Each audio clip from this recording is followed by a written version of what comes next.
Subscribe करें और bell दबाएं ताकि कोई खबर रह न जाए।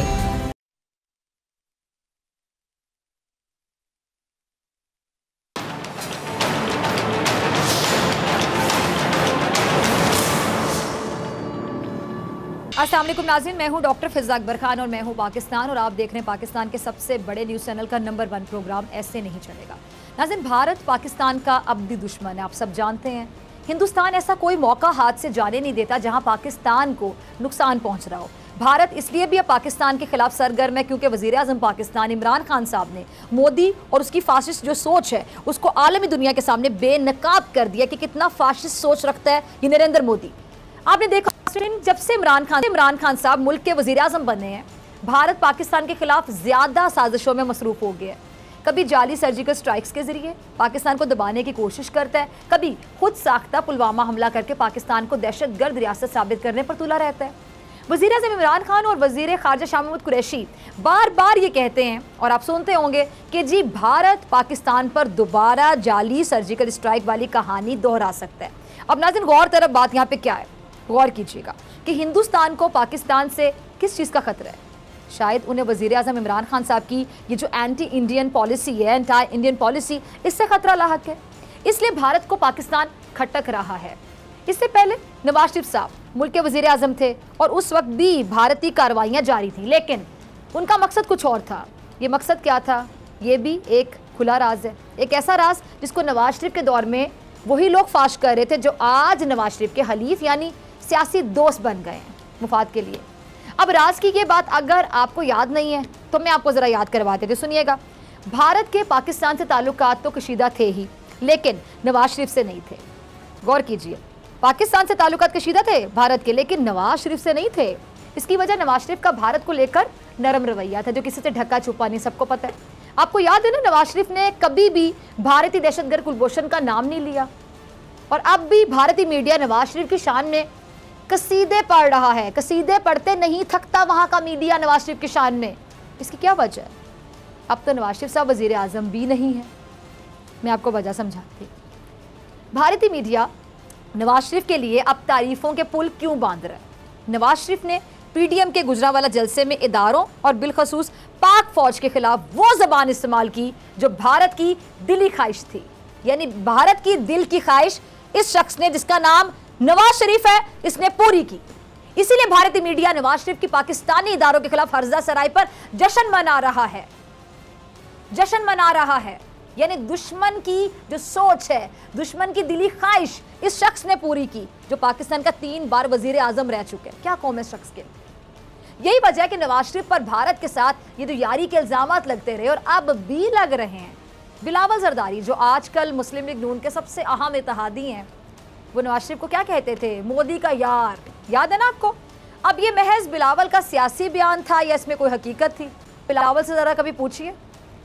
अगर मैं फैक्ट्स एंड फिगर्स की बुनियाद पर बात करूं तो आप ज़रा गौर करें कि सारी बात टाइमिंग की है। टाइमिंग।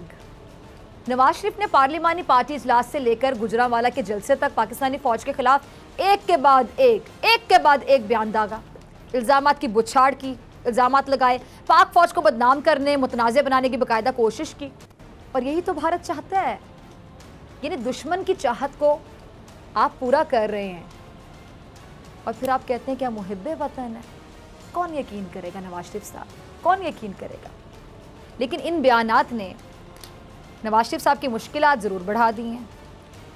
मीडिया पर मुल्क दुश्मनी वाले इन बयानात पर पाबंदी लग गई और लगनी भी चाहिए थी कि मुल्क दुश्मनों की इस बोली को कोई भी क्यों सुने, हम क्यों सुने?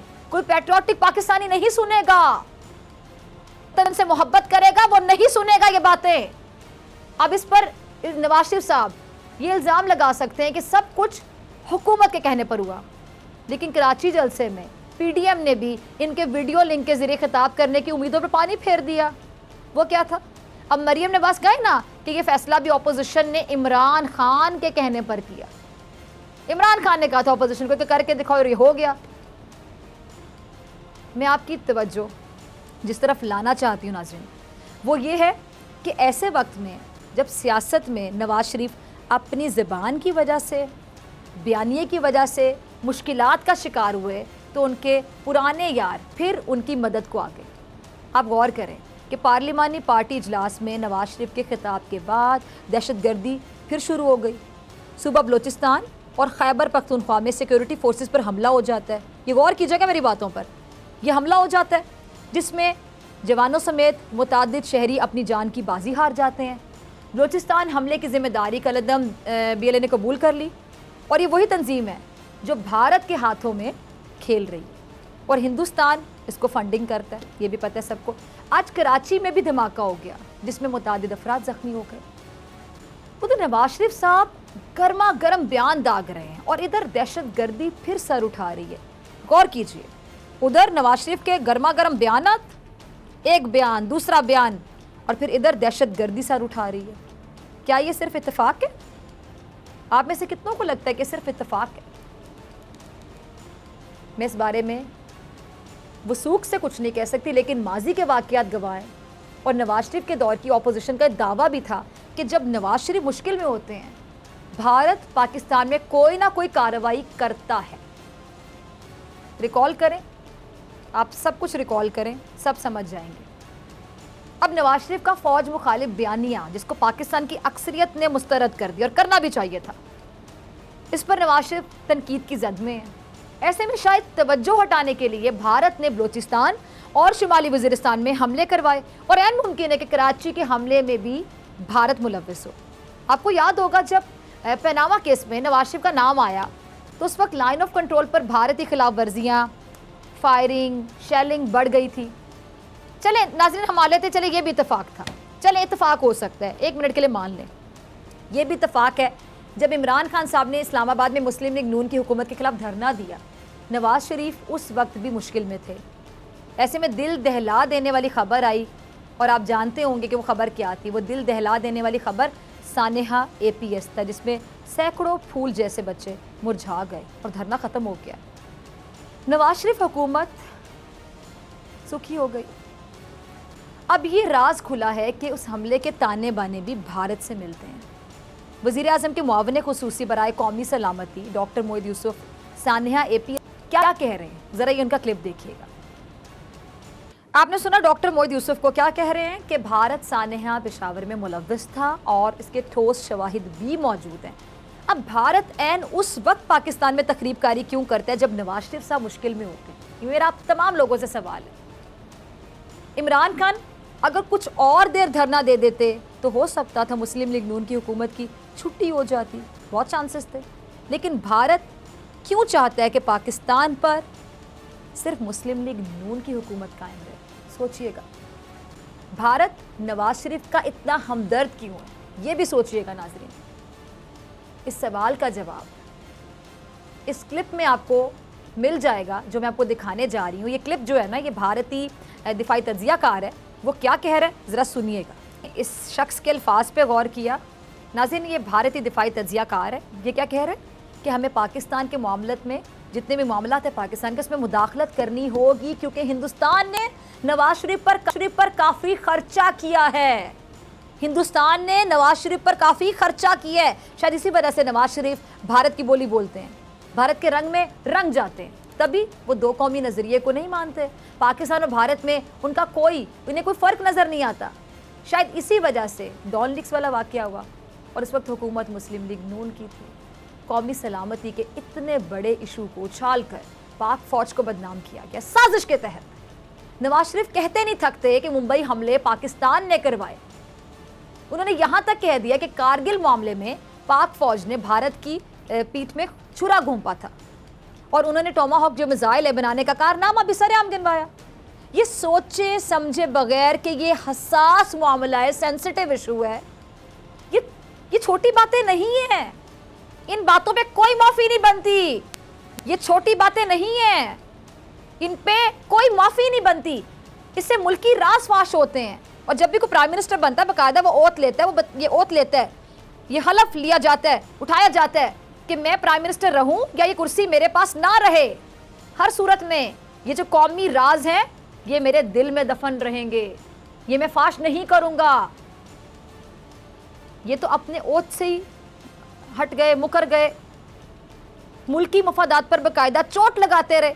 लेकिन ऐसा नवाज शरीफ साहब ने करके दिखाया, यानी इन्होंने बताया कि आखिर ये किसके कहने पर चल रहे हैं। और फिर कोई इनकी अगर हुबुल वतनी पर सवाल उठाए तो ये इनको बड़ा बुरा लग जाता है। ये कहते हैं कि मेरी हुबुल वतनी पर तुम लोग सवाल पूछने वाले कौन होते हो। ये जो आपकी हरकतें हैं नवाज शरीफ साहब, मेरे ख्याल से अब तो सवाल ही नहीं बनता आपकी हुबुल वतनी पे, सब कुछ क्लियर है। सवाल तो तब बने जब कुछ शक या शुबा हो। नवाज शरीफ के इस तमाम जो तर्ज है, इसको देखते हुए यही लगता है ना कि नवाज भारत गठजोड़ है, नवाज भारत गठजोड़ है, नवाज भारत गठजोड़ है। और वज़ीर आज़म इमरान खान साहब भी अब इसकी गवाही देने पर आके देखिए क्या कहते हैं खान साहब अपने खान साहब को। वज़ीर आज़म इमरान खान साहब बार बार कह रहे हैं कि नवाज शरीफ और भारत पाकिस्तान को कमज़ोर करना चाहते हैं। नवाज शरीफ और भारत, यानी भारत के साथ नवाज शरीफ का नाम लिया जा रहा है, छोटी बात नहीं है नवाज शरीफ साहब। ये नवाज शरीफ साहब आग से खेल रहे हैं जो पूरे मुल्क को अपनी लपेट में ले सकती है। भारत पाक फौज को कमजोर करना चाहता है, इसको तोड़ना चाहता है, खोखला करना चाहता है। और अफसोस की बात कि इसमें नवाज शरीफ उनका साथ दे रहे हैं, नवाज शरीफ इसी डगर पर चल रहे हैं। इमरान खान को पूरा यकीन है कि भारत नवाज शरीफ को फंडिंग करता है। भारतीय एजेंसी रॉ इस हवाले से नवाज शरीफ की पूरी मदद करती है। भारत का पूरा नेटवर्क पाकिस्तान के खिलाफ जाल बिछा रहा है। और ऐसे में जो 3 वक्त का वजीर आजम रह चुका है पाकिस्तान का, 3 वजीर आजम, वो भी मुलव्विस हो, तो इससे ज्यादा अफसोसनाक बात और क्या। मरने का मुकाम है आपके लिए नवाज शरीफ साहब।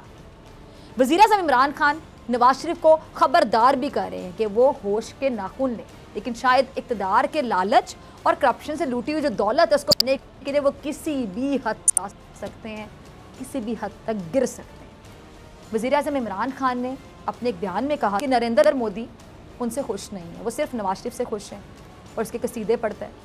अच्छा नाज़रीन, वज़ीर आज़म की बात बिल्कुल दुरुस्त है। अगर आपको यकीन नहीं आता तो ये मोदी का क्लिप देखिए। ये भारत का वज़ीर आज़म जिसके हाथों पर करोड़ों मुसलमानों का खून लगा हुआ है, कैसे नवाज शरीफ से अपने मिलन के किस्से सुना रहे हैं। बगैर पासपोर्ट नरेंद्र मोदी को पाकिस्तान की हुदूद में दाखिल किया गया। नवाज शरीफ ने मुलाकात के लिए इसरार किया और नरेंद्र मोदी फौरी तौर पर अपने यार से मिलने चले आए। अब मेरा सवाल है कि नरेंद्र मोदी इतनी मोहब्बत का इजहार वज़ीर आज़म इमरान खान के लिए क्यों नहीं करता? वो इमरान खान को अचानक मुलाकात का सरप्राइज़ क्यों नहीं देता? इसकी वजह सिंपल सी है, सबको समझ आनी चाहिए कि इमरान खान कुलभूषण पर खुलकर बात जो नवाज शरीफ ने कभी नहीं की। कश्मीर में भारतीय जुल्म पर इमरान खान खुलकर आवाज उठाता है जो नवाज शरीफ ने कभी नहीं उठाई। भारत मानव सफाक इक़दामात के खिलाफ दिलेरी से बात करता है इमरान खान जो नवाज शरीफ ने कभी नहीं की। नरेंद्र मोदी का मकरू चेहरा बेनकाब करता है इमरान खान जो नवाज शरीफ ने कभी नहीं किया। और ऐसे में वज़ीर आज़म इमरान खान मोदी अब अच्छे तो नहीं लग सकते। अंडरस्टूड सी बात है, समझ आती है सबको। नरेंद्र मोदी को तो फिर नवाज शरीफ ही पसंद आएगा ना, जो नरेंद्र मोदी के इशारों पर चलता रहा। डूब मरने का मुकाम है नवाज शरीफ साहब आपके लिए। आपको तो साहब कहने को भी दिल नहीं चाहता। अगला क्लिप देखिए। सुना आपने, अब ये साबिक दफ्तर खारजा की तर्जुमान है। इन्होंने साफ अल्फाज में कह दिया कि नवाज शरीफ प्रो इंडिया थे। नवाज शरीफ दफ्तर खारजा को भारत के खिलाफ बयानबाजी से रोकते थे। कुलभूषण पर बात करने पर भी पाबंदी थी। दफ्तर खारजा को कश्मीर की हमायत पर बयान देने पर भी रिस्ट्रिक्शन थी। नवाज शरीफ जब भारत जाते तो वहाँ कश्मीरी रहनुमाओं से नहीं मिलते थे। अब नवाज शरीफ की भारत को लेकर जो खारिजा पॉलिसी थी वो भारत नवाज नहीं थी तो और क्या थी। उनकी इस पॉलिसी से पाकिस्तान को फायदे की बजाय नुकसान ही हुआ। हाँ, फायदा हुआ तो उनकी जात को हुआ, और लानत ऐसे फायदे पर जो आप दुश्मन से ले रहे हैं, इनके कारोबार को हुआ फायदा। ऐसे में नवाज शरीफ को भारत में पसंद ही किया जाएगा ना, और भारत में नवाज शरीफ के इक़दामात को भरपूर सराहा भी जाएगा और सराहा जा भी रहा है। नवाज शरीफ ने पाक फौज को सिलेक्टर्स कहा और इमरान खान को इक़्तिदार में लाने की जिम्मेदारी भी इस इदारे पर डाल दी। अब भारतीय मीडिया नवाज पर खेल रहा है। ये भारतीय मीडिया का जरा क्लिप देखें जिसके मुंह में अल्फाज ये नवाज शरीफ डाल रहा है और फिर कहता है कि मेरी हुबुल वतनी पर सवाल क्यों उठाया जाता है। देखिए क्लिप। देखा नाज़रीन आपने, एंगल की बात हुई है और भारतीय मीडिया का सहाफ़ी कह रहा है कि नवाज शरीफ ने हमें एंगल दिया है। नवाज शरीफ फौज को बदनाम कर रहा है, फौज पर इल्ज़ामात लगा रहा है और भारतीय मीडिया इसको कैश करवा रहा है। नवाज शरीफ वही कर रहा है जो भारत चाहता है, जिसमें पाकिस्तान का नुकसान है और भारत का फ़ायदा है। पाक फौज मुल्क के अमन और अमान में अहम किरदार अदा कर रही है। कोरोना की सूरत हाल हो, चाहे कराची में रिकॉर्ड तोड़ बारिशों का मामला हो, पाक फौज की कोशिशों से हमने उन बहरानों पर काबू पाया। पाक फौज ने दहशत गर्दी खात्मे के लिए अपनी जानों का नजराना पेश किया। आज पहली बार सिविल मिलिट्री ताल्लुकात मिसाली हैं, आइडियल हैं, दोनों एक सफ़े पर हैं और इसीलिए नवाज शरीफ और भारत चाहता है कि इस सफ़े को फाड़ दिया जाए। गौर कीजिए मेरे अल्फाज पर कि नवाज शरीफ और भारत चाहता है कि इस सफ़े को ही फाड़ दिया जाए, क्योंकि जब मुल्की इदारे मजबूत होंगे तो मुल्क तरक्की करेगा और यही बात को कैसे हजम हो सकती है। और उसने FATF में भी पाकिस्तान को ब्लैकलिस्ट करने की हर मुमकिन कोशिश की। भारत का तो शुरू से एजेंडा ये है कि पाकिस्तान की मईशत को मुकम्मल तबाह कर दिया जाए। सच ये कि मोदी की पॉलिसी की वजह से भारत की अपनी मईशत बुरे तरीके से तबाह हो चुकी है। इसी वजह से भारत पाकिस्तान की मुआशी हालत को भी बेहाल करना चाहता है। बदकिस्मती से नवाज शरीफ इस मामले पर पूरी तरह से उसका साथ दे रहा है। इनके बयानात दुश्मन की मदद और पाकिस्तान का नुकसान करें, लेकिन ऐसे बयानात नवाज शरीफ साहब अब मजीद नहीं चलेंगे, क्योंकि ऐसे नहीं चलेगा। मिलते हैं ब्रेक के बाद।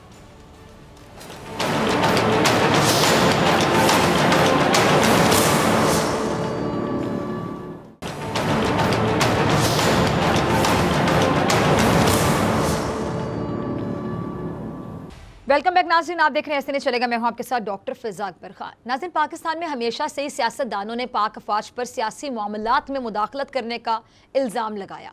कराची में कैप्टन सफदर की जो गिरफ्तारी हुई, ये भी एक मुअम्मा बनकर रह गई। पहले मुस्लिम लीग नून के रहनुमा मोहम्मद जुबैर की एक ऑडियो सोशल मीडिया पर लीक की गई, जिसमें सिक्योरिटी इदारों पर इल्ज़ामात लगाए गए। उसके बाद आज वज़ीर आला साहब ने प्रेस कॉन्फ्रेंस की, लेकिन उस प्रेस कॉन्फ्रेंस में उन्होंने बेहद एहतियात की, क्योंकि मामला हसास सिक्योरिटी इदारों का था। अच्छा, उसके चंद घंटों में ही बिलावल सामने आए और उन्होंने आर्मी चीफ और DG ISI से मामले की तहकीकात का मुतालबा कर दिया और चंद ही मिनटों में आर्मी चीफ ने नोटिस लेकर कोर कमांडर कराची को तहकीकात करके रिपोर्ट पेश करने की हिदायत कर दी। साथ ही आर्मी चीफ और बिलावल जरदारी में टेलीफोनिक राब्ता भी हुआ, जिस पर बिलावल ने नोटिस लेने पर आर्मी चीफ का शुक्रिया अदा किया। अब ऐसे में ही गवर्नर सिंध इमरान इस्माइल को भी वज़ीर आज़म ने फौरी तौर पर इस्लामाबाद तलब कर लिया है। इस पूरी सूरत हाल पर बात करने के लिए मेरे साथ मौजूद हैं सीनियर डिफेंस एनालिस्ट, किसी तारुफ के मोहताज नहीं, जनरल रिटायर्ड अमजद शुएब साहब। जनरल साहब, बहुत शुक्रिया ज्वाइन करने के लिए, वक्त देने के लिए। जनरल साहब, आपने ये मेरी भी पूरी बात सुन ली होगी, जो सब कुछ होता रहा मैंने तमाम नाज़रीन को बताने की कोशिश की। मज़ीद आपसे समझना चाहेंगे नाज़रीन, ये जो सिंध में इस कदर सियासी हलचल है, ये जनरल साहब मामला किस जानिब जाता दिखाई दे रहा है आपको? बिस्मिल्लाहिर्रहमानिर्रहीम।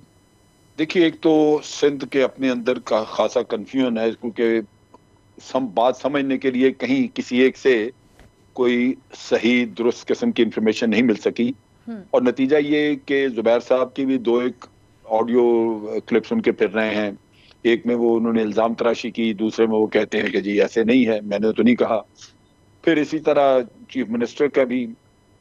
हमें इसको इंडिपेंडेंटली अगर मैं देखूं, कता नजर इनके जो बयानात हुए, इसमें दो पहलू हैं जो मेरे नजर में हैं। एक तो ये कि सिंध के IG पुलिस जो है वो एक जिम्मेदार आदमी है और सूबे का चीफ है। अगर उनको कुछ कहा गया कि जनाब ये FIR दर्ज करे, किसी ने भी कहा और वो नहीं कर रहे, तो उसके ना करने के बाद उनके बारे में कानूनी मसला तो हल किया जा सकता था, कानूनन उनके साथ डील किया जा सकता था कि एक उनकी सरकारी जिम्मेदारी थी, उन्होंने पूरी नहीं की।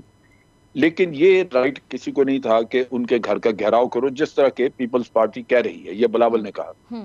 ये मुझे पता नहीं कि ये दुरुस्त कह रहे हैं या गलत कह रहे हैं, लेकिन अगर ये दुरुस्त है तो फिर ये बात दुरुस्त नहीं है, ठीक नहीं है, ऐसे होना नहीं चाहिए था।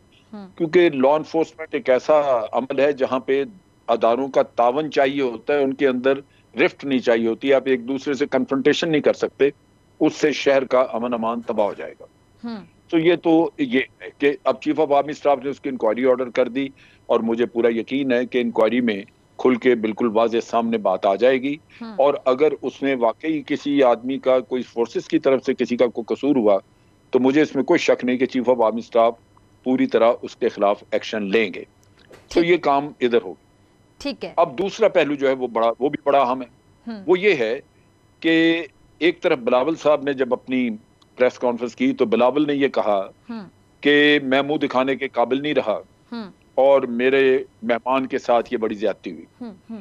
उससे पहले जो चीफ मिनिस्टर ने प्रेस कॉन्फ्रेंस की, उसमें उन्होंने ये कहा कि जो सफदर ने जाके वहां पे किया वो बड़ा गलत था, वो नहीं होना चाहिए था। लेकिन हमारे ये भी ज्यादती, ये भी गलत हुआ है कि FIR दर्ज हुई है वो, और उससे हमसे नहीं कोई राब्ता हुआ और हमारा इसमें कोई दखल नहीं है, लिहाजा हम इस पे तहकीक करेंगे कि क्या हुआ। अब ये एक तरफ चीफ मिनिस्टर ये मान रहे हैं कि जो सफदर ने किया वो गलत था, और गलत से हटके अगर मैं उसको देखूं तो वो गैर कानूनी अमल था, और गैर कानूनी से ज्यादा पाकिस्तान के लोगों के लिए एक जज्बाती अमल था जिसको जज्बात को पामाल किया गया। सफदर कोई हैसियत का मालिक नहीं है, वो कोई लीडर नहीं है, कोई ऐसी चीज नहीं है कि उसकी इतनी अहमियत हो कि उसके ऊपर एक पूरा सूबा जो है वो गूंजना शुरू कर दे। और दूसरी तरफ ये है कि सूबे की चीफ मिनिस्टर की अपनी एक जिम्मेदारी है कि वो लॉ एंड ऑर्डर या वो भी रूल ऑफ लॉ मेंटेन करे वहां पे। और अगर सफदर ने वहां पे कोई ऐसी हरकत की है तो ये तो जिम्मेदारी खुद चीफ मिनिस्टर की थी कि वो ऑर्डर करता है आईजी को कि जनाब इसकी FIR दर्ज करें। अब आ जाती है बात बिलावल की, जिनका जो कहते हैं मैं मुंह दिखाने के काबिल नहीं रहा। मेरे ख्याल में वो मुंह दिखाने के वाकई काबिल नहीं रहे, इस वजह से कि वो हमारे बानी पाकिस्तान के मज़ार का तकद्दस उसको कायम करने के में इंतहाई नाकाम रहे हैं। उस नाकामी की वजह से वाकई मेरा नहीं ख्याल कि वो कहीं मुंह दिखा सकते हैं, क्योंकि हमारे ऊपर जो एहसान है हमारे कायदे आजम का, उसकी अगर आपने अहमियत जाननी है तो आज जो मुसलमानों के साथ मोदी कर रहा है भारत में, अगर वो आप देखें या उनसे तो आपको अंदाजा होगा कि ये कितना बड़ा एहसान इस कौम पे किया था। और अगर वहां से फॉरेन डिग्नेटरीज बाहर से आते हैं, प्रोटोकॉल होता है, वहां जाते हैं, सुबह चढ़ती है, रात को गार्ड उतरती है, चारों तरफ उसके सिक्योरिटी गार्ड्स रखे होते हैं, एक डेकोरम है, एक वहां का प्रोटोकॉल है। बिल्कुल। और यही वो खुद तो पाकिस्तान से कोई फायदा ना उठा सके, कोई उन्होंने ओहदे नहीं देखे, कायदे आज़म चले गए।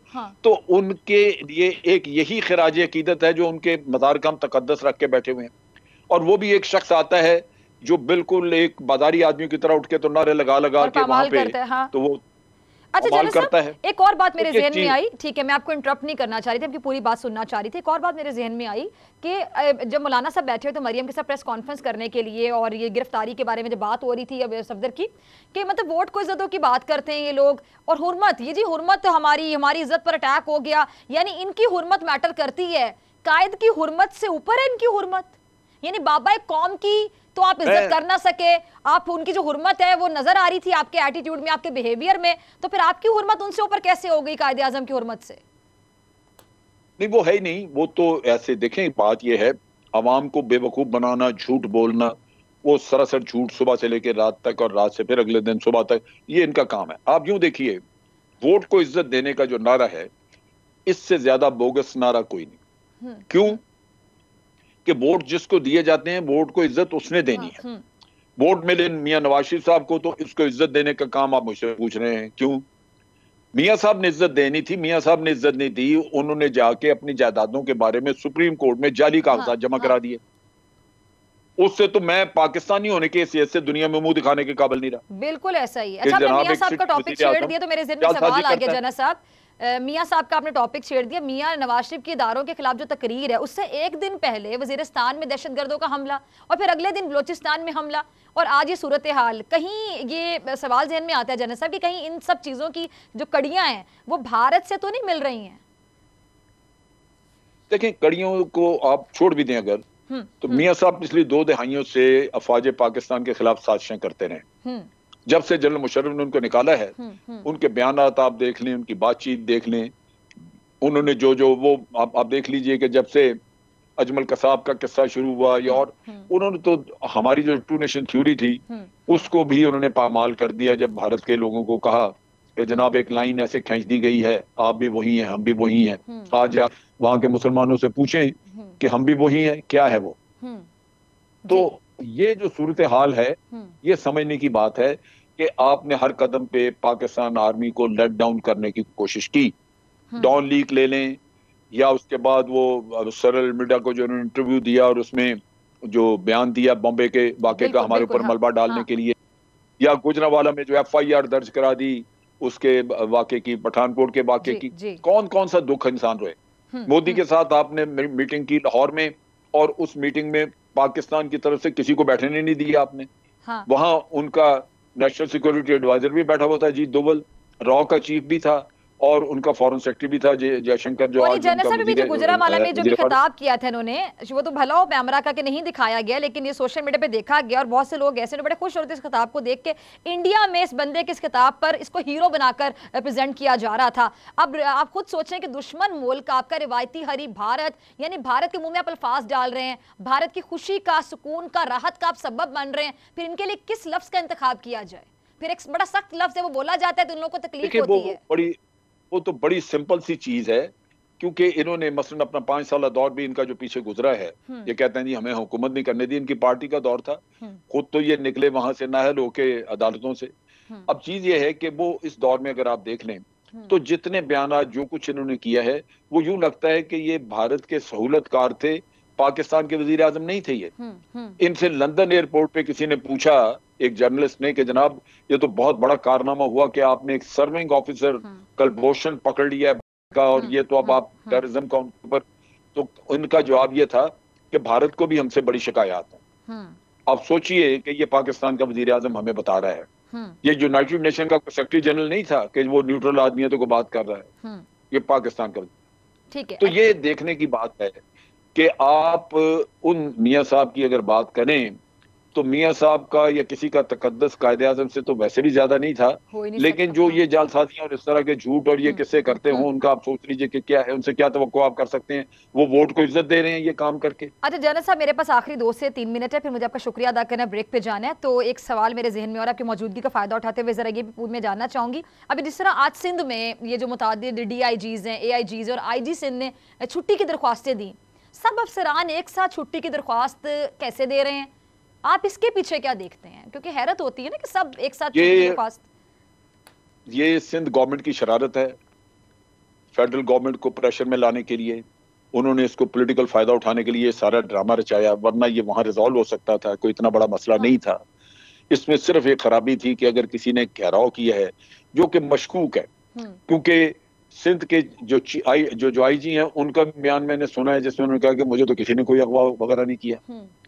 अब ये जो चीजें हैं, ये इंक्वायरी होगी, इन्वेस्टिगेशन तो सामने आ जाएंगी, लेकिन मैं ये आपको बता दूं कि सवाल ही पैदा नहीं होता कि वहां पे कुछ छुट्टियों की इस तरह एप्लीकेशनों की बारिश कर दे, जब तक कि चीफ मिनिस्टर ने या किसी ने उनको कहा नहीं कि आप ये ड्रामा रचाएं। बिल्कुल, ये बात तो समझ आ रही है। ये जो हम सारे जो पुलिस है, जो और महकमे, पानी, वाटर सप्लाई वगैरह, बिजली सप्लाई, ये एसेंशियल सर्विसेज के तहत आते हैं, ये अपनी मनमानियां नहीं कर सकते, इनको अरेस्ट किया जा सकता है अगर ये इस तरह की बागियाना रवैया अख्तियार करें। ठीक है जी, तो ये मेरा ख्याल गवर्नमेंट का किया हुआ।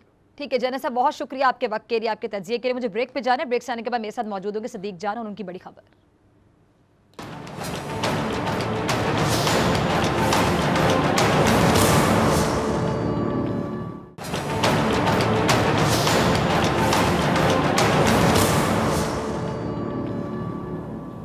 वेलकम बैक नाजरीन, आप देख रहे हैं ऐसे नहीं चलेगा। मैं हूं आपके साथ डॉक्टर फिजा अकबर खान और मेरे साथ इस सेगमेंट में मौजूद हैं सदीक जान। सदीक, बहुत शुक्रिया ज्वाइन करने के लिए।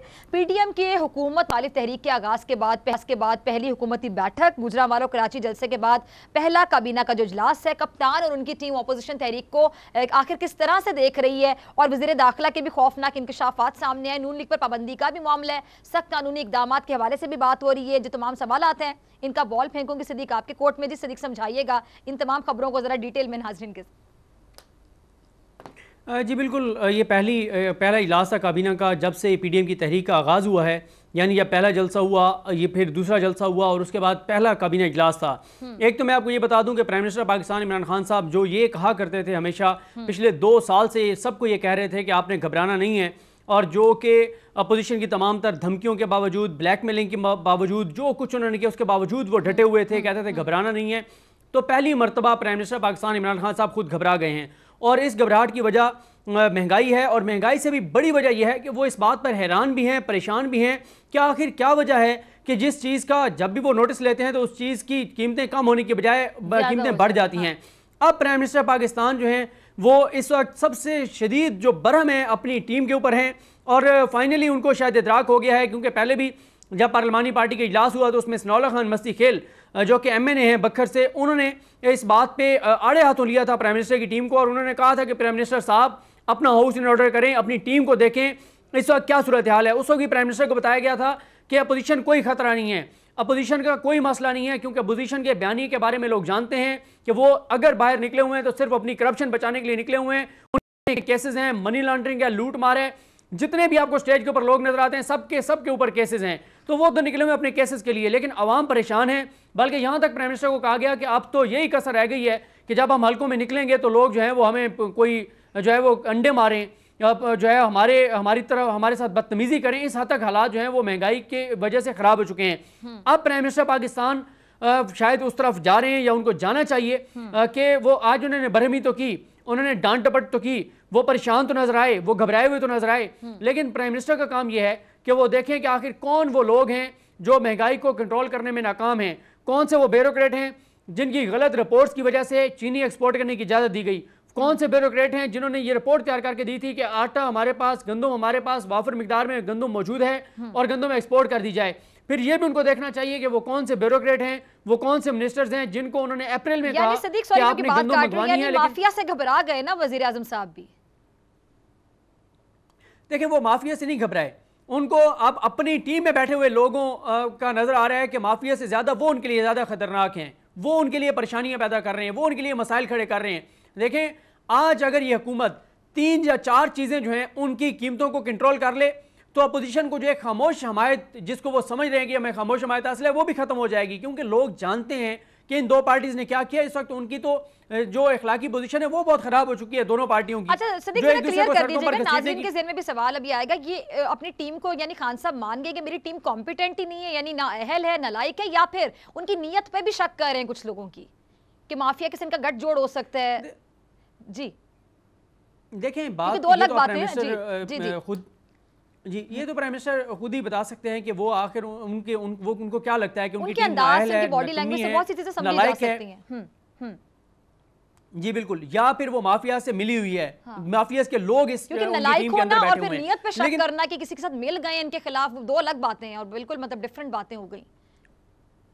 बिल्कुल आप 100% दुरुस्त कह रही हैं। एक होता है कि आप नाकाम हो गए हैं, आप नालायक थे, आपके अंदर सलाहियत नहीं थी, आपके अंदर अहलियत नहीं थी। एक थी कि नहीं, आपके अंदर अहलियत तो सलाहियत थी लेकिन आप खरीद लिया, बिक गए। हाँ बिल्कुल, एक है कि आप माफियाज के हाथों इस्तेमाल हो रहे हैं, लेकिन दोनों सूरतों में जिम्मेदारी जो है वो प्राइम मिनिस्टर पाकिस्तान इमरान खान साहब की है। हाँ। ये तो हो गया ये मामला। बाकी जहां तक अपोजिशन की बात है, 2 उन्होंने जलसे किए हैं, हुकूमत उस पर बिल्कुल परेशान नहीं है। हुकूमत को सिर्फ एक उसमें जो मसला है वो यही है कि नवाज शरीफ जो बयानियां लेकर चल रहे हैं इदारों के अंदर इंतशार फैलाने के लिए, इदारों को तकसीम करने के लिए, लोगों को इदारों के खिलाफ इश्तियाल दिलाने की, वो एक परेशानी की बात जरूर है। लेकिन उसके लिए सोचा जा रहा है कि क्या इकदाम किए जाएं, और उसके लिए ये भी जायजा लिया जा रहा है कि अगर नवाज शरीफ इससे आगे बढ़ते हैं, जिस तरह से वो कोशिश कर रहे हैं कि लोगों को इश्तियाल दिलाएं, जिस तरह से वो कोशिश कर रहे हैं कि पंजाब में भी बलोचिस्तान जैसे हालात पैदा करें, पंजाब को भी वजीरिस्तान बना दें, तो उस सूरत में नून लीग के साथ क्या करना है, अगर इस पर पाबंदी लगवानी है तो उसका तरीकाकार क्या होगा। जहां तक बात है वजीर दाखिला एजाज शाह साहब की, उन्होंने बहुत खौफनाक इंकशाफात किए हैं। वो कहते हैं कि मुकम्मल सबूत है हुकूमत के पास कि नवाज शरीफ इसराइली लॉबी, अमरीकी लॉबी के साथ राब्ते में हैं, भारतीय लॉबी के साथ राब्ते में हैं। अमेरिका को उन्होंने पैगाम भिजवाया है, वो इंटरनेशनल एस्टैब्लिशमेंट की सपोर्ट चाहते हैं, भारत के वो एजेंडे पर हैं। और इससे भी खौफनाक बात उन्होंने ये की है कि जो पाकिस्तान में बढ़ती हुई दहशतगर्दी है, इसके पीछे भी वो ताने बाने मिला रहे हैं नवाज शरीफ के और नवाज शरीफ को सपोर्ट करने वाले ममालिक की। तो ये बहरहाल एक संजीदा बात है। और हुकूमत ये वजीर दाखिला कह रहे हैं, ऑन रिकॉर्ड ये कह रहे हैं वजीर दाखिला एजाज शाह साहब, वो कहते हैं कि एक माह के अंदर 45 से 50 दहशतगर्दी के वाकयात हुए फ्रंटियर में। और उसके ताने बाने, इसके ताने बाने वो नवाज शरीफ साहब से जोड़ रहे हैं, नवाज शरीफ साहब से जोड़ रहे हैं। बिल्कुल वो जोड़ रहे हैं, बिल्कुल वो जोड़ रहे हैं। और वो कहते हैं कि नवाज शरीफ और उनके बच्चे बैठकर भारतीय लॉबी से, भारत के लोगों से मुलाकातें कर रहे हैं। और वो ये भी कहते हैं कि नवाज शरीफ ने जो है वो पैगाम भिजवाया है एक मुल्क के जरिए अमेरिका को कि आप मेरी सपोर्ट करें, लेकिन अमेरिका से उनको जवाब नहीं मिला।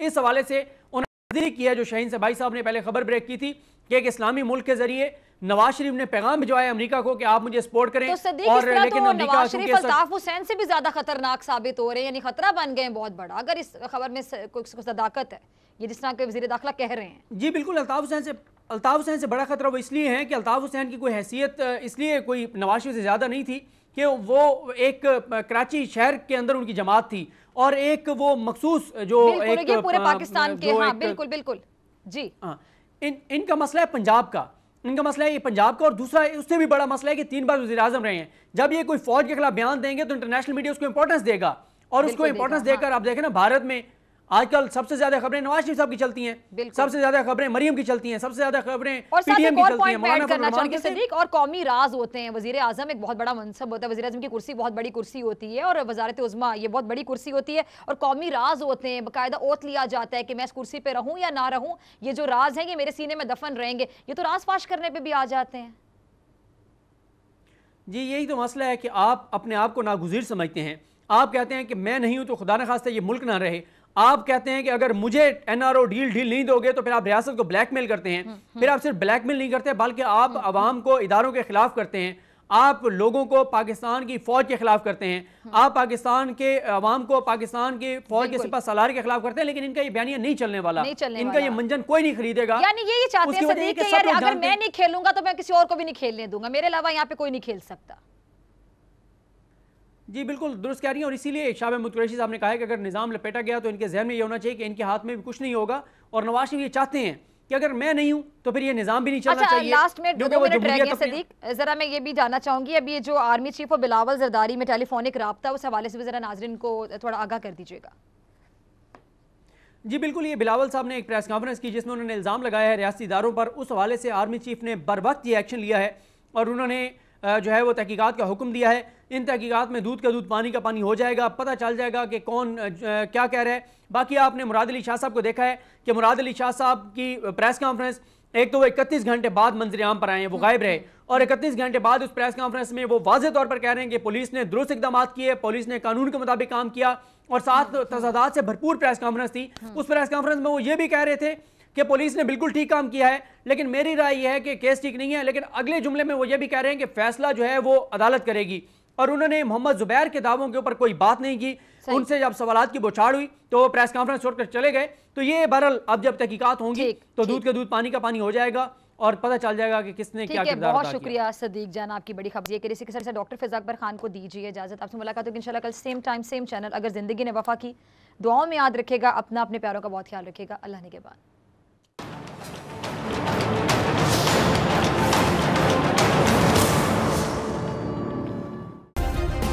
सब्सक्राइब करें और बेल दबाएं ताकि कोई खबर रह न जाए।